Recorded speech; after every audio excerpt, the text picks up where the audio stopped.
Montana Territory, 1875. The frost-laden wind howled across the plains, rattling the windows of Wade McAllister's lonely ranch house.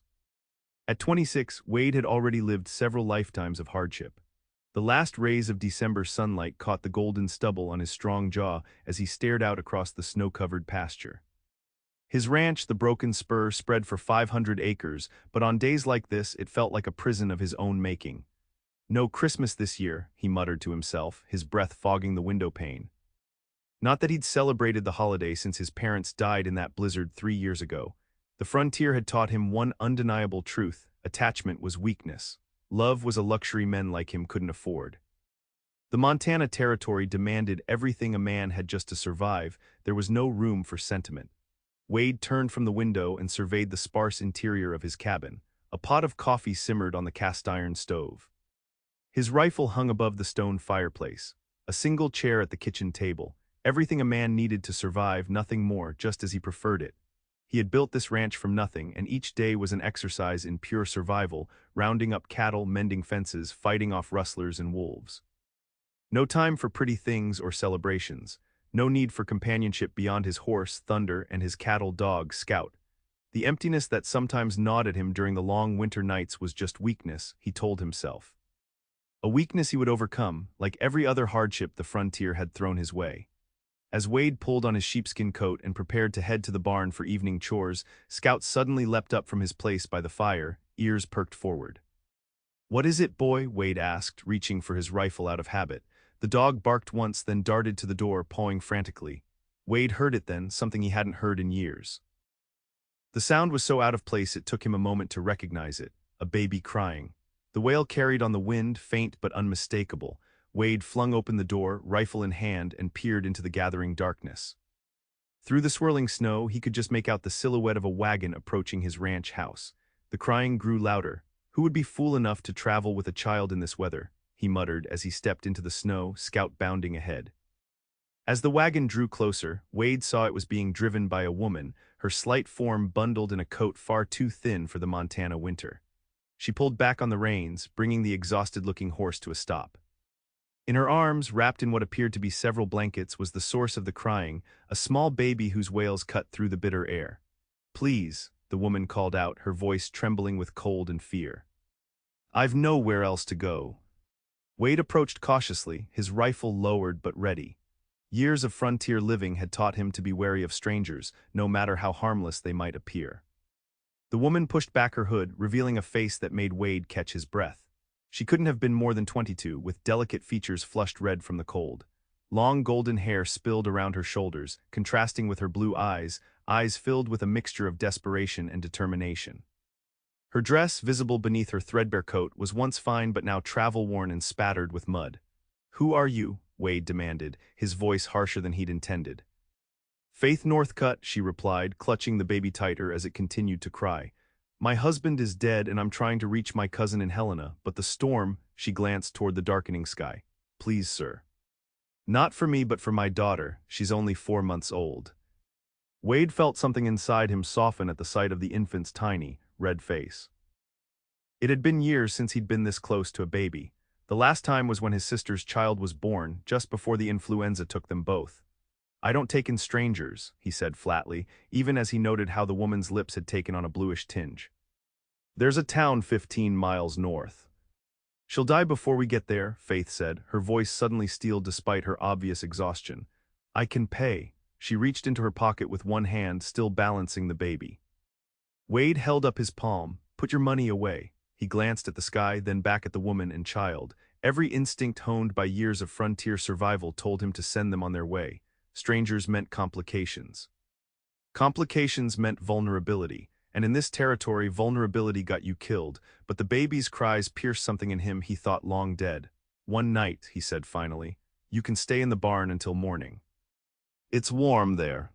Faith's shoulders sagged with relief. "Thank you, I promise we'll be gone at first light." Wade helped her down from the wagon, noting how she swayed with exhaustion.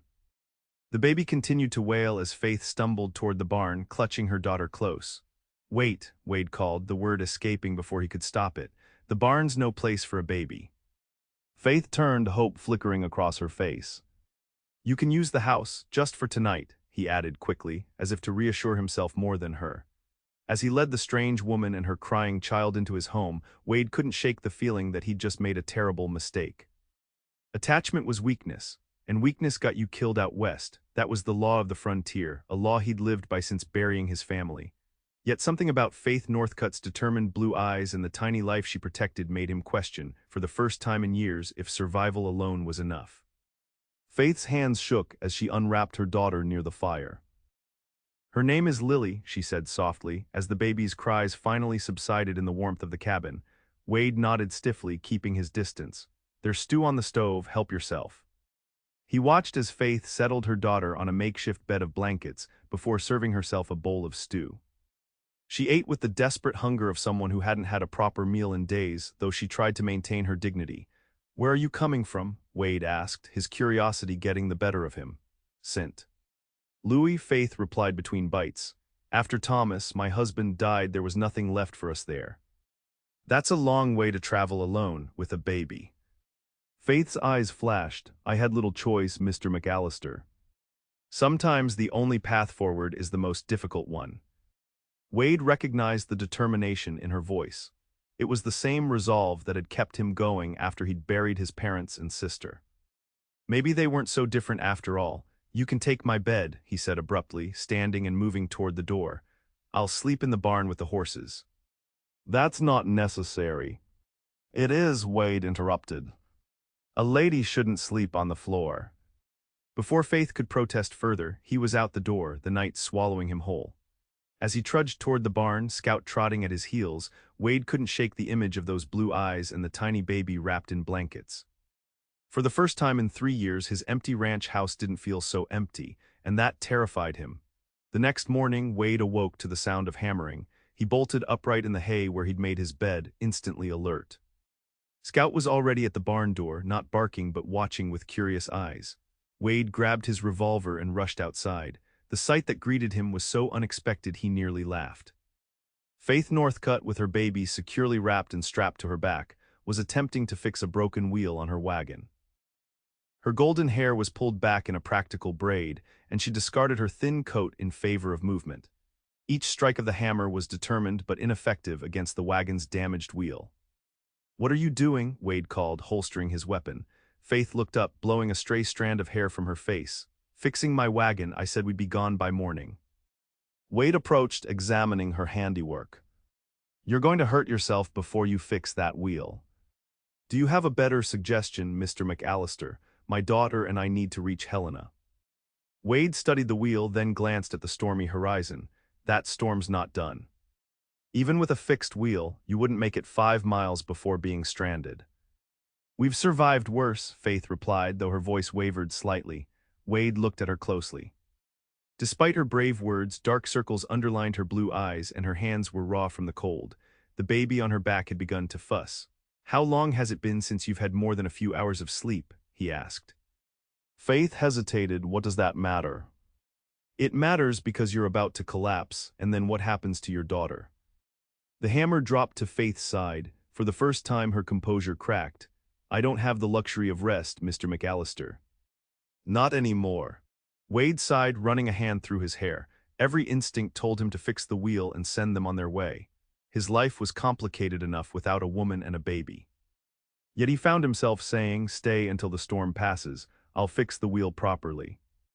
Faith studied his face as if searching for some hidden motive. "Why would you help us?" "You made it clear last night that you prefer solitude." "I prefer not having the deaths of a mother and child on my conscience," Wade replied gruffly. "Nothing more." A small smile touched Faith's lips. "Your generosity betrays your harsh words, Mr. McAllister." Wade turned away, uncomfortable with her perception. It's just Wade, and it's not generosity, it's common sense. As he took the hammer from her hand, their fingers brushed briefly. Wade jerked back as if burned, then busied himself with examining the wagon wheel. Faith retreated to the house with Lily, leaving Wade alone with his thoughts and the broken wheel. Scout trotted over, nuzzling Wade's hand. "Don't get used to them being here," Wade told the dog. "Soon as this wheel is fixed and the weather clears, they'll be gone." Scout tilted his head as if questioning this assertion. I mean it, Wade insisted, hammering with more force than necessary. The frontier's no place for attachments, you know that as well as I do. But as he worked on the wheel, Wade couldn't help glancing toward the cabin where Faith and her daughter had disappeared. For the first time in years, his lonely ranch felt like something more than just a place to survive. It felt like it could be a home. The storm worsened throughout the day, white flakes swirling into blinding sheets that obscured everything beyond the barn. Wade finished repairing the wagon wheel but knew there would be no travel possible for at least several days. When he returned to the cabin, he found Faith humming softly to Lily while a pot of something that smelled far better than his usual stew bubbled on the stove. "I hope you don't mind," she said when she noticed him in the doorway, snow melting from his coat. "I found some vegetables in your root cellar, thought I might earn our keep by cooking a proper meal." Wade shrugged off his coat. "You didn't have to do that." "I know," Faith replied, bouncing Lily gently in her arms, "but I wanted to." The baby gurgled, reaching out a tiny hand toward Wade. He kept his distance, moving to the fire to warm himself. "The wheel is fixed," he said, "but the storm's getting worse. You won't be able to leave for a few days at least." Instead of the disappointment he expected, Faith's expression showed relief. "Thank you, I've been pushing too hard, I think. A few days' rest would do Lily good." Wade nodded, watching as Faith moved confidently around his kitchen, stirring the pot with one hand while cradling Lily with the other. It struck him how natural she made it look, this balancing act of caring for a child while managing everything else. "You must think I'm a terrible mother," Faith said suddenly, misinterpreting his silence. "What?" "No," Wade replied, startled. "Why would I think that?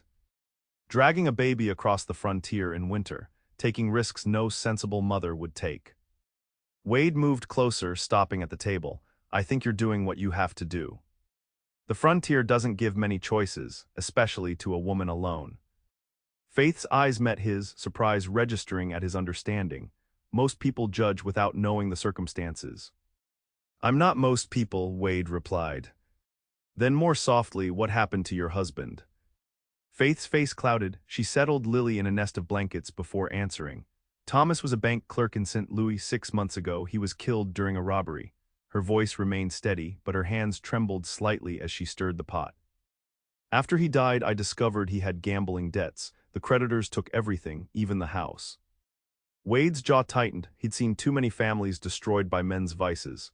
"And your cousin in Helena?" "My last hope," Faith admitted. "Catherine wrote that she and her husband have a successful boarding house. They offered me a position and a place to raise Lily." Wade nodded, understanding now the desperation that would drive a young mother across the dangerous frontier in winter. "You're braver than most men I know," he said quietly. Faith looked up, startled by the compliment. "Not brave, just out of options." As they sat down to the meal Faith had prepared, Wade found himself studying her more closely.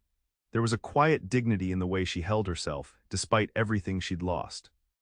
And when she smiled at something Lily did, her whole face transformed, revealing a beauty that went beyond her delicate features. "What brought you to Montana, Wade?" Faith asked as they ate. Wade hesitated. He rarely spoke of his past. "My parents homesteaded this land when I was a boy. After they died, it fell to me to keep it going." "No siblings." Wade's spoon paused halfway to his mouth. "A sister. She and her baby died of influenza 3 years ago." The words came out flat, emotionless. Faith's eyes softened. "I'm sorry, that's why you live alone." It wasn't a question, and Wade didn't treat it as one. He resumed eating, uncomfortable with her perception. "The frontier is no place for sentimentality. You survive or you don't." "Is survival all that matters?" Faith asked quietly. "Or is it what we survive for?" Wade had no answer for that. He'd spent so long focused on keeping the ranch alive that he'd forgotten to question why. What was the point of all this struggle if not for something, someone more? The thought unsettled him deeply. As he helped Faith clean up after dinner, careful to maintain his distance, Wade tried to remind himself that in 3 days, maybe 4, Faith and Lily would be gone. His life would return to its solitary rhythm, and that was exactly what he wanted, wasn't it? That night, as Wade prepared to return to the barn, Faith stopped him. "There's no need for you to sleep with the horses," she said. "Your cabin is big enough for both of us to have privacy. I can take the chair by the fire with Lily." "That's not proper," Wade protested, though the thought of another night on the hard barn floor held little appeal. Faith laughed, the sound surprising them both. propriety is a luxury of civilization, Mr. McAllister. Out here, practicality seems more important. Despite himself, Wade smiled. You sound like you were born to the frontier. Perhaps in another life, Faith replied. Now please stay. The temperature's dropping, and I'd rest easier knowing you weren't freezing in the barn on my account. Wade relented, setting up a bedroll near the fireplace, while Faith took the chair with Lily in her arms. As the fire crackled and the wind howled outside, Wade found himself watching the gentle rise and fall of Lily's chest as she slept. Such a tiny, vulnerable thing, yet she had survived so much already. She looks like her father, Faith said softly, noticing his gaze. Same chin, same curious eyes. You must miss him terribly, Wade replied, surprising himself with the sentiment. Faith's expression grew complicated. I miss what could have been, she said after a long pause. Thomas and ours was not a love match, not at first. My father arranged it, thinking a bank clerk would provide security. And did you grow to love him? Wade asked, then immediately regretted the personal question. Faith stroked Lily's cheek with gentle fingers. I was trying to, she whispered. We were finding our way toward something that might have become love given time, then he was gone. The raw honesty of her answer created a strange intimacy in the firelit room. Wade found himself wanting to offer comfort but had no idea how. It had been so long since he'd had a real conversation with anyone. My parents had a love match, he said finally. Drove their families crazy, especially when they decided to head west, but I never saw two people more suited to each other. Faith smiled. They sound wonderful. They were. Wade settled deeper into his bedroll. My father always said that out here, where life can end in an instant, there's no time to waste on loveless arrangements. You either feel it or you don't. And you, Wade McAllister? Faith asked, her voice soft in the darkness. Have you ever felt it? Wade stared at the ceiling, the question hanging between them. No, he said finally, I haven't. What he didn't say was that until this moment he hadn't wanted to. Loving meant losing, and he'd lost enough already. As sleep claimed him, Wade's last thought was of Faith's blue eyes in the firelight and how, for the first time in years, the emptiness inside him felt a little less vast. Days passed and the storm showed no signs of abating. What had begun as a temporary arrangement slowly transformed into something resembling a routine. Each morning, Wade would tend to the livestock while Faith prepared breakfast. Together they would tackle the endless chores of ranch life, Faith proving surprisingly capable despite her city upbringing. I grew up on a small farm in Missouri, she explained when Wade expressed surprise at her ability to gather eggs without getting pecked. My father thought it beneath me once we moved to St. Louis, but some skills you never forget. Wade found himself impressed by Faith's resilience. Despite her refined speech and occasionally formal manners, she adapted quickly to the harsh realities of frontier life. She never complained about the brutal cold or the isolation, instead finding small ways to improve their situation. Organizing his pantry, mending clothes he'd neglected, even fashioning a makeshift cradle for Lily from a wooden crate and some old blankets. For her part, Faith seemed to draw strength from the routine. The dark circles under her eyes faded and her cheeks regained their color. Lily thrived under the stable conditions, growing more alert and responsive each day. Her cries, which had once seemed so intrusive to Wade, now formed part of the natural rhythm of the cabin. On the fifth day, as they sat down to supper, Wade noticed Faith staring out the window at the still falling snow.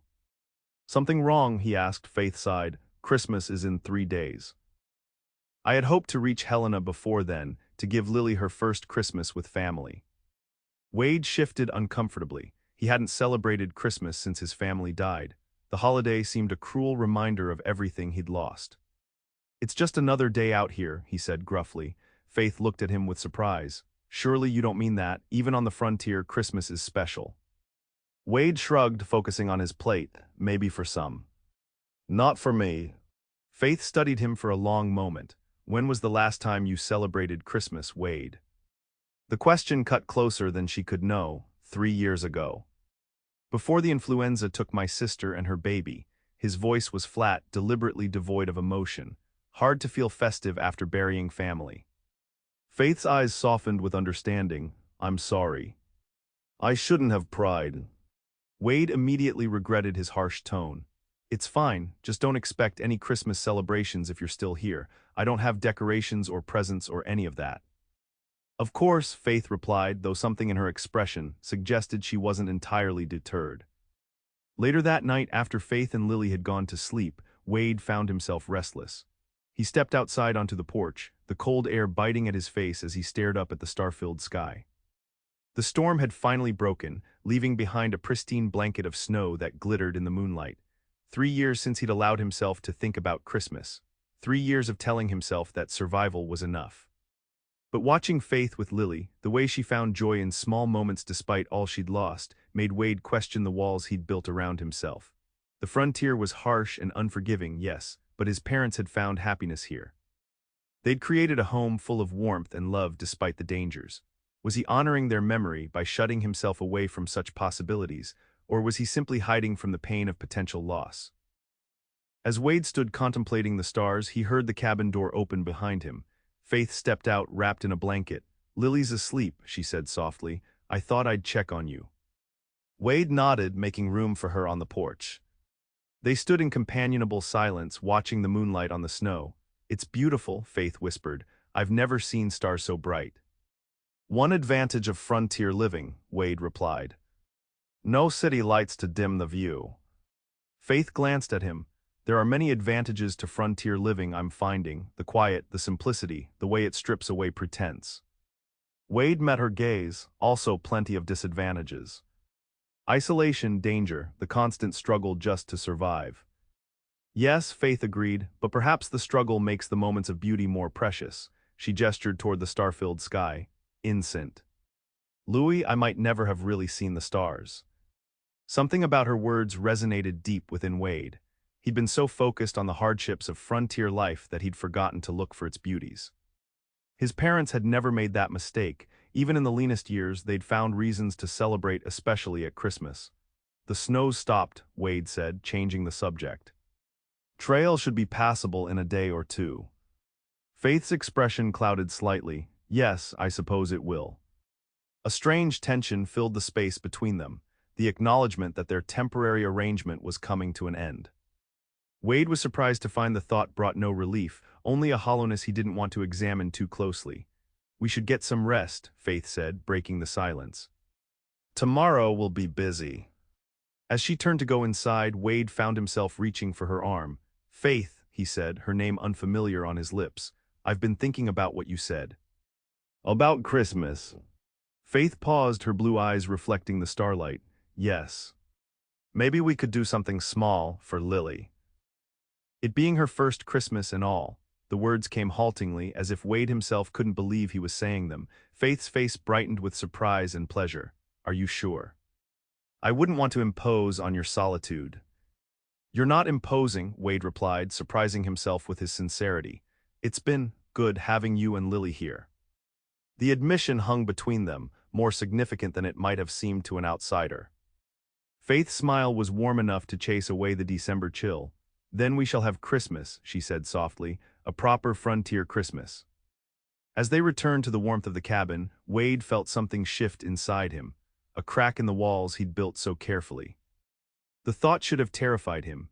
Instead, he found himself thinking about what he might craft for Lily's Christmas gift and whether he could remember his mother's recipe for gingerbread. Perhaps survival wasn't enough after all. The following morning, Wade rose before dawn, filled with a sense of purpose he hadn't felt in years. By the time Faith awoke, he had already completed the morning chores and was searching through a trunk he hadn't opened since his family died.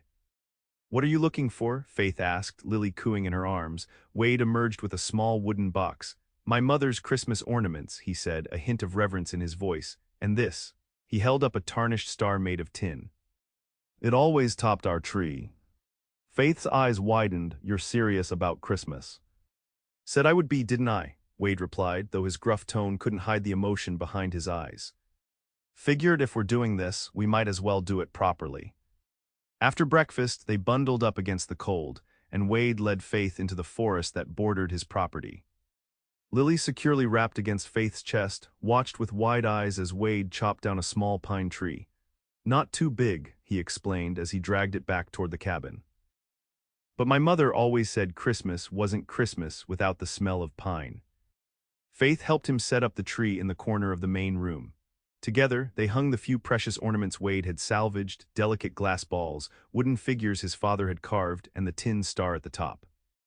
"It's beautiful," Faith said when they had finished. Wade stepped back, memories washing over him. "It's nothing like what you probably had in St. Louis." "It's better," Faith replied firmly, "because it has meaning." Throughout the day, they prepared for Christmas in earnest. Wade ventured into his storehouse, returning with flour, sugar, and dried fruits he'd been saving. Faith's eyes lit up at the sight. "I can make Christmas cookies," she said excitedly, "and perhaps even a small cake." Wade found himself swept up in her enthusiasm. He ventured out again, returning with pine boughs and red berries to decorate the mantel. Faith fashioned wreaths and garlands, transforming the sparse cabin into something festive and warm. As night fell, they sat by the fire, admiring their handiwork. Lily lay on a blanket between them, gurgling happily at the colorful decorations. "Thank you," Faith said softly, "for doing this." Wade looked around at the transformed cabin. "I should be thanking you. I'd forgotten what Christmas could be." "It's not just the decorations," Faith continued. "It's having something to celebrate. Something to look forward to." Wade nodded, understanding completely. For 3 years, his days had blurred together in a monotonous struggle for survival. Now, with Faith and Lily, each day held new discoveries, new reasons to rise with the sun. "Would you tell me about them?" Faith asked gently. "Your family, what were your Christmases like before?" Normally, such a question would have caused Wade to retreat behind his walls. But sitting in the glow of the fire, with the scent of pine filling the cabin, he found himself wanting to share these memories. "My father would spend weeks carving new ornaments each year," he began. "My mother would bake enough to feed an army. My sister Caroline loved Christmas more than anyone. Even after she married, she'd come back here to celebrate with us."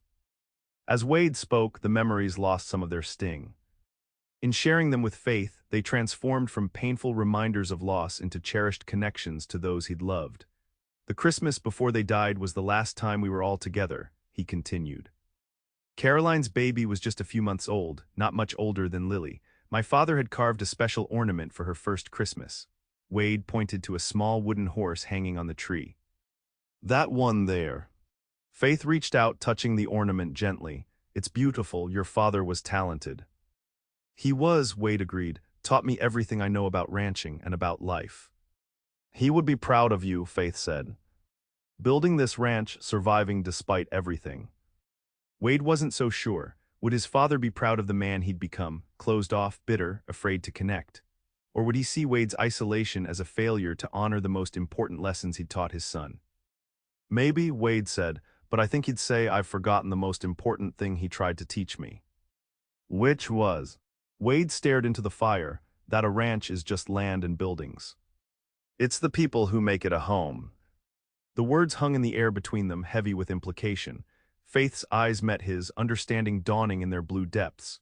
"It's not too late to remember that lesson," she said softly. Before Wade could respond, Lily began to fuss. Faith lifted her, cradling her close. "Someone's ready for bed, I think." The moment broken, Wade stood. "I should check on the livestock one last time. Storm might be coming in again." Outside in the cold night air, Wade tried to make sense of the emotions churning within him. In less than a week, Faith and Lily had upended his carefully constructed solitude. The walls he'd built to protect himself were crumbling, and he wasn't sure whether to fortify them or let them fall. The frontier had taught him that attachment was weakness, that love made you vulnerable. But watching Faith with Lily, seeing how her love gave her strength rather than weakness, made Wade question everything he thought he knew. As he returned to the warmth of the cabin, Wade made a decision. For these few days, he would allow himself to experience Christmas again, to feel the joy and connection he'd denied himself for so long. And when Faith and Lily left for Helena, he would face that loss and survive it, just as he had survived everything else the frontier had thrown at him. What he didn't expect was how quickly that loss might come. Christmas Eve dawned bright and clear, the sun glinting off snow so pristine it hurt the eyes to look at it. Wade rose early, excitement building in his chest like a schoolboy. He'd spent the previous evening in his workshop, crafting a small wooden rattle for Lily, his first Christmas gift in 3 years. As he made his way from the barn to the cabin, Wade noticed fresh tracks in the snow, wagon wheels heading toward his property. Instantly alert, he quickened his pace. Visitors were rare, especially in winter, and not always welcome. He reached the cabin just as a wagon pulled into the yard. Two men sat on the driver's seat, bundled against the cold. Wade approached cautiously, one hand resting on the revolver at his hip. "Can I help you?" he called. The older of the two men stood, looking for a woman and child. Trail in town said they might have come this way during the storm. Wade tensed. "Who's asking?" "Name's Robert Northcutt," the man replied. "I'm looking for my cousin, Faith Northcutt." The cabin door opened and Faith emerged, Lily in her arms. Her face registered shock, then joy. "Robert, is it really you?" The man climbed down from the wagon, moving toward Faith with arms outstretched. "Catherine's been worried sick. When you didn't arrive as scheduled, she sent me and our foreman to search for you." Faith laughed, tears of relief filling her eyes. "The storm delayed us. Mr. McAllister kindly took us in." Robert turned to Wade, extending his hand. "Then I owe you a debt of gratitude, sir. Our family takes care of its own." Wade shook the offered hand, a strange numbness spreading through him. This was what Faith had been traveling toward: family, security, a new beginning in Helena. He should be happy for her. Instead, all he could feel was an overwhelming sense of loss. "No debt," Wade said stiffly, "just did what anyone would do." Robert turned back to Faith. "We should get going if we want to reach Helena by nightfall. Catherine's got Christmas dinner planned, and the whole town's been praying for your safe arrival." Faith's smile faltered slightly. "Today. But roads are clear for the first time in a week," Robert explained. "Best take advantage before another storm hits." Wade watched as Faith's expression shifted from surprise to resignation. This was what she'd wanted: to reach Helena before Christmas, to give Lily her first holiday surrounded by family. Why would she hesitate now? "Of course," Faith said finally. "Just give me a moment to gather our things." As Faith disappeared into the cabin, Robert turned to Wade. "She's been through a terrible ordeal, losing her husband, traveling all this way alone." Wade nodded, unable to find words. "Catherine will see she's well taken care of in Helena," Robert continued. "We've already prepared rooms at the boarding house, and there's plenty of work for a capable woman." Again, Wade should have felt relief. Faith and Lily would be safe, cared for, surrounded by family. It was everything he'd been unable to offer them. Faith emerged with her bag and Lily's few possessions. Her eyes sought Wade's, a question in their depths that he couldn't answer. "Thank you for everything," she said softly. "I don't know what would have happened if you hadn't taken us in." Wade nodded stiffly. "Safe travels." He helped load her belongings into Robert's wagon, then watched as Faith climbed up, Lily secure in her arms. As the wagon pulled away, Faith looked back once, her blue eyes meeting his across the growing distance. Then they were gone, leaving Wade standing alone in the snow. The cabin, which just hours before had seemed warm and festive, now felt emptier than ever. Wade moved mechanically through his chores, avoiding looking at the Christmas tree or the decorations Faith had helped create. Scout followed at his heels, whining occasionally as if sensing his master's distress. By nightfall, Wade sat alone by the fire, a bottle of whiskey his only company. He stared at the wooden rattle he'd made for Lily, now useless. Tomorrow would be Christmas, and once again he would spend it alone. But this time the solitude felt like a prison rather than a choice. As the fire died down, Wade found himself thinking of his father's words: "A ranch is just land and buildings. It's the people who make it a home." For the first time, Wade understood the true cost of the walls he'd built. In shutting himself away from the pain of attachment, he'd also shut himself away from everything that made life worth living. The frontier hadn't taught him that attachment was weakness, fear had. And in that moment, Wade McAllister realized he was tired of being afraid. The Christmas Day dawn broke cold and clear over Helena. Faith stood at the window of her room in Catherine's boarding house, watching as the town came to life. Despite the comfortable bed and warm room, she'd slept poorly, her thoughts constantly returning to the ranch and the man she'd left behind. "Merry Christmas, my darling," she whispered to Lily, who gurgled happily in her cradle. "We made it to Helena just as I promised." Yet the accomplishment felt hollow somehow. Catherine and Robert had welcomed them warmly, the boarding house was lovely, and the promise of steady employment offered the security Faith had sought for months. She should feel relieved, grateful. Instead, she felt a persistent ache, as if she'd left something essential behind in that snow-covered ranch. A knock at the door interrupted her thoughts. Catherine entered, her kind face wreathed in smiles. "Merry Christmas, cousin. Breakfast is ready downstairs, and there are presents for Lily under the tree." Faith forced a smile. Thank you, Catherine, you've been so generous. Catherine's expression softened. You seem troubled. Is everything all right? Faith hesitated. How could she explain feelings she barely understood herself? It's nothing, just tired from the journey. Catherine wasn't fooled. Robert told me about the rancher who took you in, Mr. McAllister, was it? He said you seemed reluctant to leave. Faith turned back to the window. Wade was kind to us. I feel badly that we left so abruptly, especially after he'd agreed to celebrate Christmas for Lily's sake. I see, Catherine said thoughtfully. And is that all it is, gratitude? Faith's silence was answer enough. Catherine moved closer, placing a gentle hand on Faith's arm. When I lost my first husband, I thought I would never feel joy again. Then I met Robert and everything changed. Sometimes life gives second chances when we least expect them. Faith shook her head. Wade McAllister isn't looking for attachment. He's made that very clear. Yet he took in a stranger with a baby during a blizzard, Catherine pointed out, and agreed to celebrate a holiday he'd been avoiding for years. Those aren't the actions of a man committed to solitude. Before Faith could respond, there was a commotion downstairs. Raised voices, footsteps on the stairs, then another knock at the door. Faith, Robert called, there's someone here to see you. Faith opened the door to find Robert standing there with an expression of bemusement. He rode all night through the cold, Robert said. Must be important. Faith's heart began to race. Who? See for yourself, Robert replied, gesturing toward the staircase. Faith moved past him to the railing, looking down into the boarding house foyer. There, covered in snow and looking exhausted but determined, stood Wade McAllister. When he saw her, his face transformed. The guarded expression he typically wore gave way to something raw and vulnerable. Faith, he said simply. She descended the stairs slowly, hardly daring to believe he was really there. Wade. What are you doing here? He stepped forward, removing his hat. In his other hand, Faith noticed a small wooden rattle. I forgot to give Lily her Christmas present, he said, though they both knew that wasn't the real reason. Faith took the rattle, her fingers brushing against his. You rode all night for this. Wade shook his head. No, I rode all night because after you left, my cabin wasn't a home anymore. Just empty rooms with Christmas decorations that seemed to mock me. Around them, the boarding house had gone silent. Catherine, Robert, and the other guests watched this unexpected drama unfold, but Faith barely noticed them. What are you saying, Wade? He took a deep breath as if gathering courage. My father always said the frontier is no place to waste time. Life's too uncertain, too precious. Wade's eyes never left hers.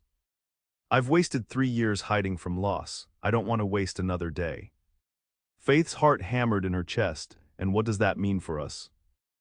It means I'm asking you not to stay in Helena, Wade said. I'm asking you to come back to the ranch, not as a temporary guest, but as, he faltered, then steadied himself. As my wife, if you'll have me. A gasp went up from the onlookers, but Faith heard nothing beyond the blood rushing in her ears. We barely know each other, she whispered. Wade nodded. True, but I know enough.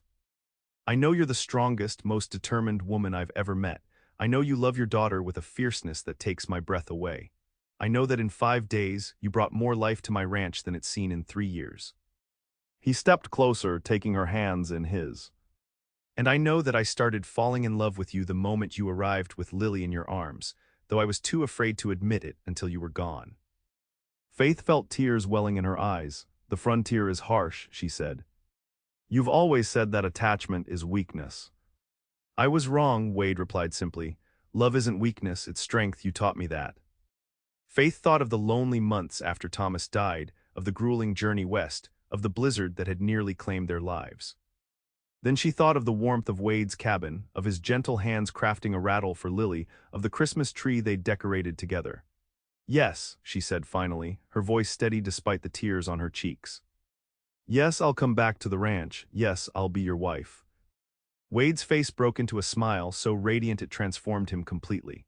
He gathered Faith in his arms, lifting her off her feet in an embrace that spoke volumes about the man beneath the stoic exterior. Around them, the boarding house erupted in cheers and applause. Catherine wiped away tears and Robert clapped Wade on the shoulder in approval.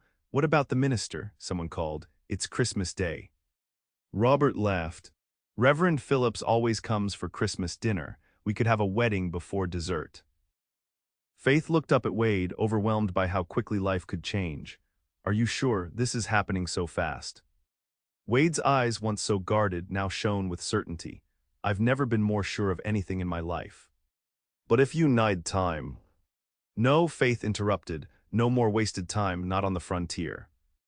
As Catherine whisked Faith upstairs to prepare for an impromptu wedding, and Robert led Wade to get cleaned up after his long ride, Faith felt a sense of rightness settle over her. Her journey to Helena had never been about reaching a place, but about finding a home. And home, she now understood, wasn't a boarding house in Helena or even a ranch near the mountains. Home was where love created something stronger than the harsh frontier, a place where a family could not just survive but thrive. The Christmas wedding was simple but deeply meaningful. Reverend Phillips, delighted by the romantic tale, performed the ceremony in Catherine's parlor. Faith wore a blue dress Catherine had given her as a Christmas gift, with holly berries in her golden hair. Wade, freshly shaved and wearing borrowed clothes from Robert, looked younger and more handsome than ever. Lily, dressed in a white gown hastily altered from one of Catherine's linens, watched the proceedings from Catherine's arms, occasionally reaching for the wooden rattle that hadn't left her grip since Wade had presented it. "Do you, Wade McAllister, take Faith Northcutt to be your lawfully wedded wife?" Reverend Phillips asked. "To love and cherish her in plenty and in want, in joy and in sorrow, as long as you both shall live." Wade's eyes never left Faith's as he answered, "I do." "And do you, Faith Northcutt, take Wade McAllister to be your lawfully wedded husband? To love and cherish him in plenty and in want, in joy and in sorrow, as long as you both shall live." Faith smiled through her tears, "I do." "Then by the power vested in me, I pronounce you husband and wife," the Reverend beamed. "You may kiss your bride." As Wade's lips met hers in their first kiss, Faith felt the last pieces of her heart mending. What had begun as desperation, a woman arriving at a stranger's door with a crying baby, had transformed into something neither of them had expected. A second chance at love, at family, at home. Later, as they prepared to return to the ranch, Catherine pulled Faith aside. "Are you certain, cousin? You've only known him a week." Faith looked across the room where Wade stood holding Lily, his expression tender as he showed her the Christmas tree ornaments. "Some people search a lifetime and never find what I've found this week," she said softly. "Wade is a good man, wounded by loss, yes, but aren't we all? Together we can build something beautiful." Catherine embraced her. "Then I wish you every happiness, and remember, Helena isn't so far, we'll expect visits." Faith promised they would return often, then joined Wade and Lily near the door. Outside, Robert had prepared their wagon for the journey home. "Ready?" Wade asked, his eyes searching hers for any doubt. Faith nodded, certain in a way she'd never been before. "Ready." As they rode away from Helena, Lily sleeping peacefully between them, Faith looked at the man beside her, her husband of mere hours. The frontier stretched before them, vast and challenging, but no longer frightening. "Merry Christmas, Wade McAllister," she said softly. Wade smiled, the last of his walls finally demolished by the love of a woman who had arrived on his doorstep with nothing but courage and a crying baby. "Merry Christmas, Faith McAllister," he replied, "the first of many."